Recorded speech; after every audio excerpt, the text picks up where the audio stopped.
Mahigit 100 ang arestado sa pagsalakay ng mga otoridad sa opisina ng isang online lending company sa Pasig.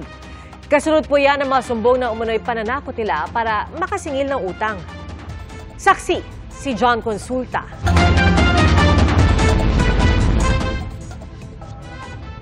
Go na po, go na.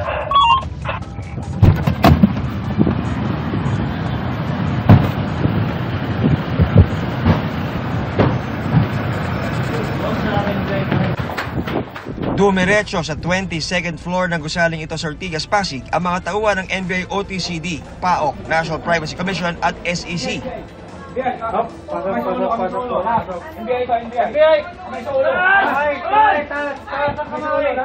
Doon, huli sa akto habang aktibo sa kanilang online lending operations ang 168 tao.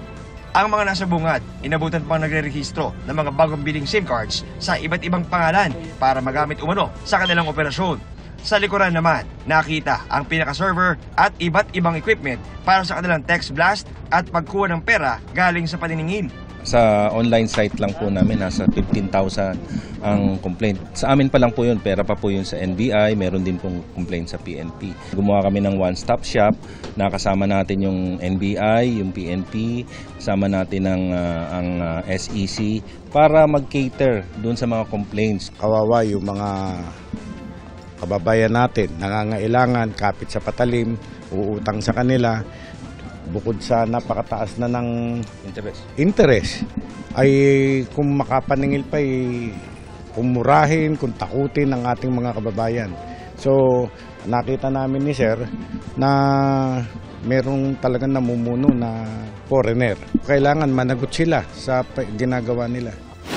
Ayon sa NBI at PAOK, ang online lending app company nito ang nakakuha na may pinakamaraming bilang ng reklamo kung kaya't minabuti nilang unahing itong i-operate. Tototanggi naman ang inabutan naming supervisor na may pananakot silang ginagawa sa paniningil sa mga online pautang.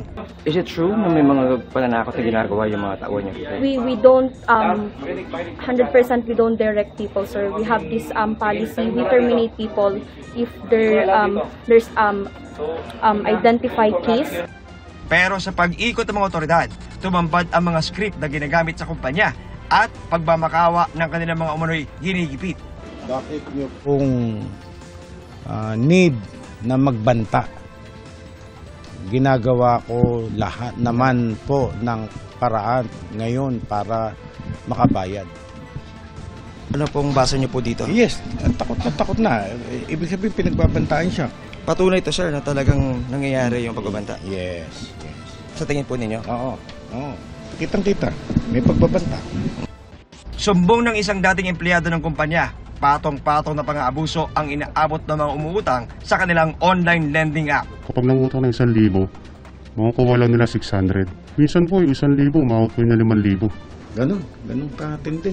Minsan sinasabi ng ganun pong terminology. Tamad, walang ibenta mo yung anak mo, ganun, parang pabayad ka sa utang mo.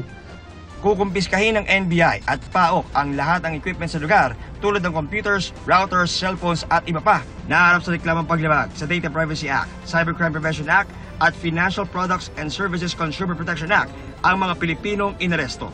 Para sa GMA Integrated News, ako si John Consulta, ang inyong saksi. Mga kapuso, maging una sa saksi. Mag-subscribe sa GMA Integrated News sa YouTube para sa iba't ibang balita.